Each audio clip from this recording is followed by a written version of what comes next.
Keluarga sejahtera itu di dalamnya ada rasa kebahagiaan, ada suasana bahagia, ada harmoni, ada cinta kasih, gitu. Jadi tidak hanya punya sesuatu, tetapi harus mengalami situasi itu. Akhirnya kita simpulkan begini, jikalau kita punya segala sesuatu yang mapan, tapi kalau di dalam kemapanan itu tidak ada damai, di dalam kemapanan itu sering terjadi pertengkaran, di dalam kemapanan itu tidak ada bahagia, di dalam kemapanan itu tidak ada cinta kasih, pertanyaannya apakah keluarga itu sejahtera? Tidak. Maka sejahtera itu tidak diukur dari satu saja, tetapi dua ini harus ada. Yang terpenting situasi, bukan soal apa yang ada. Kalau soal apa yang punya itu hal nomor 2 atau nomor 3. Tapi sejahtera itu harus sebuah situasi di dalam keluarga. Damai, bahagia, dan di dalamnya ada cinta. Itu keluarga yang sejahtera. Ini orang mengatakan begini, ya walaupun kita hanya sederhana saja, tapi suami dengan istri saling menyayangi, orang tua dengan anak saling menghormati, saling mengasihi, ya, mertua dengan menantu saling menghargai satu dengan yang lain, itu bahagia, itu damai, itu kasih, dan itulah sejahtera. Nah, kalau sudah seperti begitu, lalu kita ada dalam kemapanan itu lebih baik. Tetapi apakah dengan demikian sudah cukup? Tidak, saudara. Ada satu hal lagi. Tidak sekadar apa yang menjadi bahagian keadaan ya, situasi yang kita rasakan damai tadi, damai, bahagia, cinta kasih, harmoni tadi. Tidak hanya sekadar relasi yang begitu, tidak hanya apa yang kita punya, tetapi sebenarnya yang terpenting di sini bagi orang-orang percaya, iman itu yang menjadi dasar dari kesejahteraan. Iman yang teguh dalam diri seseorang itu akan membuat dia menjadi sejahtera meskipun keadaan itu tidak baik-baik saja. Kalau orang yang beriman, maka dalam keadaan yang baik atau tidak baik, dia tetap merasa berbahagia, bersukacita. Karena dia bisa menikmati atau menilai situasi itu dari sudut pandang Tuhan, bukan sudut pandang. Jadi bahagia itu kan menyangkut dengan apa yang kita alami. Jadi kalau orang biasa kalau susah, maka yang dalam hatinya itu dia takut. Orang ada dalam masalah, maka di dalam hatinya dia menjadi bimbang. Tapi kalau orang beriman, ketika susah, ketika ada masalah, dia tetap menilai, oh susah dan masalah itu Tuhan berikan untuk menguatkan saya, oh untuk sebagai ujian bagi saya. Oh persoalan-persoalan ini terjadi kalau orang dari sudut iman melihat ini bukan sesuatu yang mau menghancurkan saya, tetapi ini sesuatu yang mau meneguhkan saya pada sisi iman. Nah maka sebenarnya untuk memperoleh situasi yang bahagia dan sebagainya itu kita perlu supaya bisa menghadapi segala. Nah, saudara-saudaraku yang Tuhan Yesus kasih, dengan iman ini maka kita akan didorong untuk melibatkan Tuhan di dalam setiap hal, Iman akan mendorong setiap orang percaya untuk melibatkan Tuhan dalam segala hal.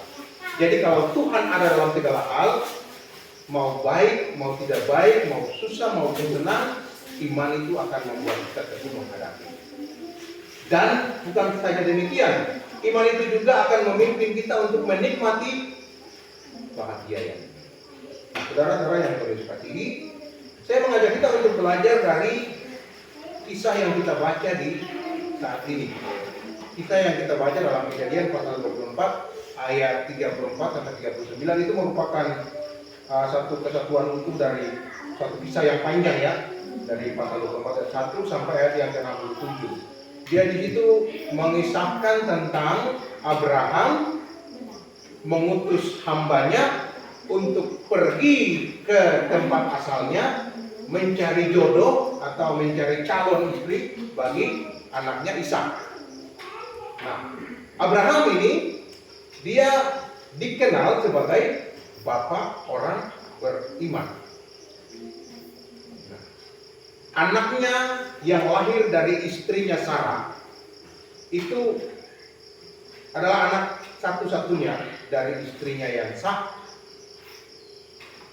yang lahir ketika istrinya itu sudah tua, sudah umur 90 tahun. Nenek-nenek melahirkan itu sesuatu yang ajaib. Mungkin orang 90 tahun bisa melahirkan. Ya, tapi Tuhan mau kasih. Nah, orang umur 90 tahun melahirkan. Ishak dilahirkan oleh seorang ibu yang sudah berusia 90 tahun. Nah, lalu kemudian ketika Ishak ini sudah lahir, Tuhan memerintahkan Abraham ya untuk engkau pergi dan engkau persembahkan anak ini kepadaku. Persembahan cara orang Yahudi itu mempersembahkan itu berarti bunuh dia lalu bakar di atas mezbah, dipersembahkan untuk Tuhan. Itu yang dipakai waktu itu. Kalau saudara dan saya di posisi Abraham, mau enggak kita melakukan? Mungkin kita banyak berpikir panjang. Sudahlah umur tua, minta anak tidak dapat, istri sudah 90 tahun baru melahirkan, sudah dapat anak kandung satu-satunya ini laki-laki lagi, penerus keturunan. Tuhan sudah janjikan bahwa engkau akan beranak cucu dan banyak, lalu kemudian Tuhan suruh persembahkan dia kepada Tuhan. Nah, Tuhan secara otak manusia ini masuk akal dan tidak mungkin nih. Bagaimana saya bisa melanjutkan keturunan kalau yang sudah dapat ini mau dipersembahkan kepadamu? Ini kan satu-satunya nih. Engkau janji ya untuk memberikan keturunan banyak kepada aku. Aneh-aneh Tuhan. Kira-kira kalau misalnya kita dalam posisi Abraham, kita bisa berkata demikian ya. Nah, menarik di sini kalau kita baca kisah tentang Abraham, dia memang berat hati, tapi kemudian dia bisa melakukan itu. Dia mengantarkan anaknya ke gunung, dia bawa kayu bakar, dia sudah bikin mezbah, dia sudah ikat anaknya, dia mau mempersembahkan anaknya di mezbah. Apa yang mendorong Abraham untuk bisa melakukan itu? Minta anak, sampai istri sudah tua, Tuhan kasih anak, lalu Tuhan minta persembahkan dia. Dia mau lakukan. Kalau secara manusia kan tidak bisa kita terima. Tapi mengapa Abraham mau menerima itu? Karena iman. Dia percaya sungguh. Tuhan yang kasih, saya terima. Tuhan kasih nih. Istrinya sudah tua, Tuhan kasih. Kalau Tuhan mau ngambil, ya saya kasih. Bagi Abraham, iman itu adalah segala yang ada dalam tangannya itu bukan miliknya, tapi milik Tuhan. Jadi kalau Tuhan tahu kasih, Tuhan minta kasih. Nah, itu prinsip Abraham tentang iman. Tidak banyak orang punya iman itu tentang. Banyak orang punya iman itu iman keras-keras, mikir-mikir, hitung-hitung. Persembahkanlah hidup, persembahkan waktumu untuk Tuhan. Tapi kalau ada waktu yang lain untuk saya cari cuan, mau enggak saya datang kepada Tuhan. Itu kalau orang beriman itu seperti itu, hitung-hitung. Persembahkan waktumu, persembahkan hidupmu untuk bersekutu dengan Tuhan. Tetapi di luar sana ada hal yang harus saya lakukan. Mana yang tahu? Belajar dari iman Abraham bukan soal waktu, soal yang paling berharga, soal yang dia nanti-nantikan. Sudah dapat, lalu Tuhan minta. Iman seperti begini, iman yang luar biasa. Nah, kemudian ketika Ishak sudah besar, ya, peristiwa itu ketika Tuhan melihat iman Abraham ya, bahwa besar imannya, maka Tuhan tidak jadi.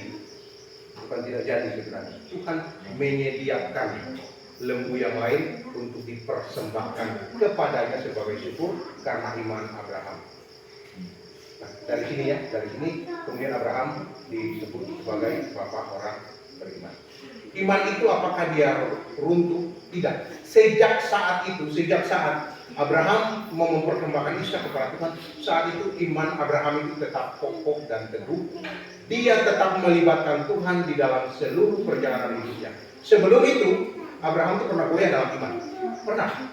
Abraham bapak seorang beriman bukan berarti dia teguh iman dari awal. Tidak. Dia pernah goyah dalam iman. Dia menanti janji Tuhan itu Tuhan menjanjikan. Aku akan memberikan kepadamu keturunan yang banyak. Sarah sudah umur sekitar 70-80, belum melahirkan. Sarah bilang kepada Abraham, aku ini sudah tua, tidak mungkin lagi melahirkan. Itu ada pembantuku. Engkau datang ke dia. Nikah siri saja dengan dia. Nah, mungkin anaknya itu yang akan menjadi keturunan. Ini yang diperintahkan oleh Sarah. Tuhan bilang lain, aku akan memberkati engkau dari rahim istrimu. Tapi karena goyah iman, dia lebih mendengarkan Sarah daripada Tuhan. Dia tidur dengan pembantunya. Tapi akhirnya anak itu bukan yang menjadi anak yang dijanjikan oleh Tuhan. Sempat Abraham pernah menggoyah imannya. Namun Tuhan mau meneguhkan iman Abraham ketika Ishak lahir. Nah ini kisah di Abraham nih. Jadi sejak Ishak lahir, sejak itu Abraham teguh dalam iman dan melibatkan Tuhan di dalamnya. Maka ketika perjalanan selanjutnya, Ishak sudah bertumbuh, sudah besar, soal mencari jodoh bagi Ishak, Abraham tidak sembarang. Biasa kalau kita mau cari jodoh untuk anak kita, banyak kriteria yang kita punya ya.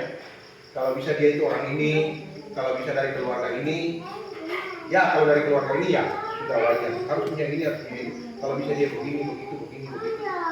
Tidak masalah sebenarnya. Tapi kita melibatkan Tuhan tidak. Ya, ini menarik di sini.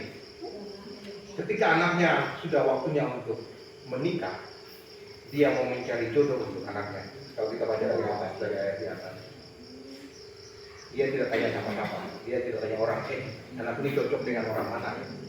Anak ini bisa dengan siapa ya? Dia tanya Tuhan. Dan Tuhan berikan jawaban kepadanya. Lalu dia mengutus hambanya untuk pergi cari. Dan kisah yang kita baca ya, semua itu ada dalam rangkaian doa. Mau berjalan ke sana berdoa. Sampai di tempat leluhurnya Abraham, berdoa. Dia minta petunjuk Tuhan. Tuhan, aku akan melakukan ini. Kalau nanti seorang perempuan itu begini, maka aku yakin itu kehendak dan itu terjadi. Itu semua menurut aturan Tuhan, menurut ketetapan Tuhan. Lalu begitu sudah dapat Ribka ya, dalam kisah kita baca tadi. Jadi hamba dari Abraham itu datang ke daerah asal Abraham itu di Ur-Kasdim.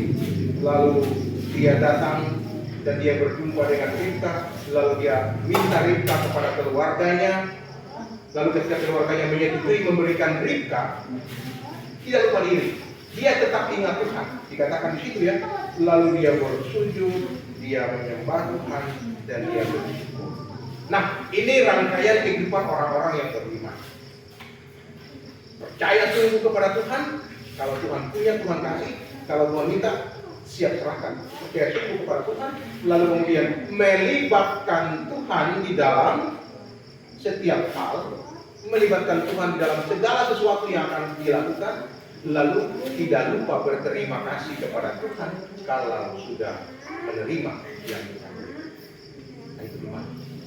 Nah, saudara-saudaraku yang Tuhan Yesus kasihi, dalam kaitan dengan hal ini ketika kita memperingati hari kesejahteraan keluarga GKE, yang tadi saya katakan bahwa keluarga yang sejahtera itu adalah keluarga yang di dalamnya ada damai, ada bahagia, sukacita, ada cinta kasih, dan yang terpenting keluarga yang hidup di dalam iman kepada Tuhan.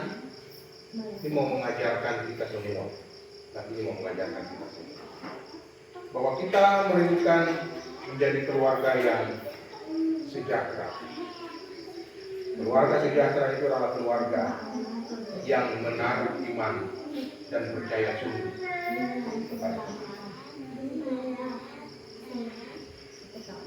Keluarga yang menghadirkan Tuhan di dalam kehidupan keluarganya dan memberikan segala hal untuk diatur oleh Tuhan. Mau bertanya kepada Tuhan sebelum melakukan segala hal. Jadi sebagai keluarga yang beriman kepada Tuhan harus beriman benar-benar. Jangan beriman setengah-setengah. Beriman benar-benar itu tidak takut kepada situasi. Meyakini, mengimani bahwa Tuhan yang berkuasa melakukannya. Nah, saudara-saudaraku yang Tuhan Yesus kasihi, jikalau Tuhan mengaruniakan kepada kita harta kekayaan, atau Tuhan memberikan kepada kita kehidupan di dalam kemapanan, itu bukan berarti lalu kita menjadi orang-orang yang lupa dengan Tuhan. Ayat 34 dari yang kita baca tadi diberikan gambaran di situ bahwa Abraham itu adalah orang kaya.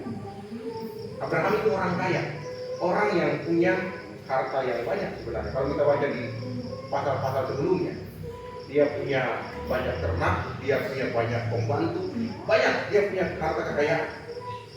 Namun di dalam kekayaannya dia tidak mengandalkan. Jadi biasanya orang-orang yang sudah punya kemapanan, punya segala sesuatu yang banyak, punya harta kekayaan yang banyak, biasa Tuhan tuh dijadikan nomor 2, bahkan Tuhan dilupakan. Karena merasa saya sudah punya ini, saya punya itu, tidak perlu libatkan Tuhan. Saya sudah mampu begini, mampu begitu, Tuhan itu sudah tidak penting lagi.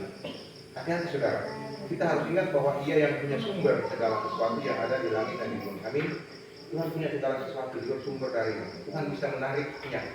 Kalau kita tidak menjadi orang yang setia kepada Abraham, seorang yang hebat. Dia kaya, tetapi kekayaannya tidak membuat dia lupa dengan Tuhan. Nah, bagi saya ini adalah keluarga yang sejahtera. Ini adalah keluarga yang sejahtera.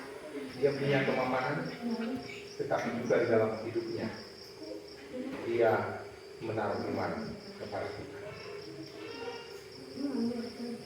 Damai, kebahagiaan, dan kita kasih itu harus menjadi bagian dalam kehidupan kita. Tetapi untuk menikmati itu sebenarnya ada tantangan. Orang mau hidup berdamai dalam keluarga, mau hidup penuh cinta kasih dan bahagia dalam keluarga itu dirindukan, tapi tentu ada tantangan. Ya, sering kita ditantang oleh apa? Perbedaan. Untuk hidup damai, bahagia dalam keluarga. Kita sering diperhadapkan dengan perbedaan. Perbedaan-perbedaan itu bisa menimbulkan konflik yang bisa tidak menghadirkan damai. Sebenarnya itu bukan hal yang tidak bagus, itu hanya tantangan untuk bagaimana kita menahan diri kita menghadapi perbedaan itu. Bagaimana kita memanajemen hati kita, pikiran diri kita untuk mengatasi perbedaan itu, menyatukan perbedaan itu. Jadi perbedaan itu kan sesuatu yang bisa menghancurkan di dalam kehidupan keluarga. Suami punya pikiran berbeda dengan istri, dengan anak, dengan ibu ini, lalu kerja walau tidak. Justru itu menjadi tantangan. Kalau kita bisa menghadapi tantangan itu dengan iman, melihat bahwa Tuhan hadirkan perbedaan itu supaya kita bagaimana bisa merendahkan hati, justru di balik itu kita akan menemukan yang namanya bahagia. Bahagia itu bisa menghadapi tantangan menunjukkan. Nah, dalam kehidupan keluarga kita masing-masing tentu kita punya persoalan masing-masing. Tidak ada keluarga yang mulus-mulus saja berjalan tanpa ada tantangan. Ada, tapi tantangan itu sebenarnya menjadi kekuatan untuk kita menggapai kebahagiaan. Kekuatan apa? Bertahan dalam, menahan hati, menahan. Itu sejarah. Abraham ada dalam tantangan yang ada, tetapi dia tetap mau teguh dalam. Nah, firman Tuhan ini mengajarkan kita. Mari dalam peringatan Hari Kesejahteraan Keluarga ini kita menjadi keluarga yang menaruh iman sungguh-sungguh kepada percaya, dia sumber segala, dia bisa melakukan segala sesuatu. Hadirkan dia senantiasa dalam kehidupan keluarga.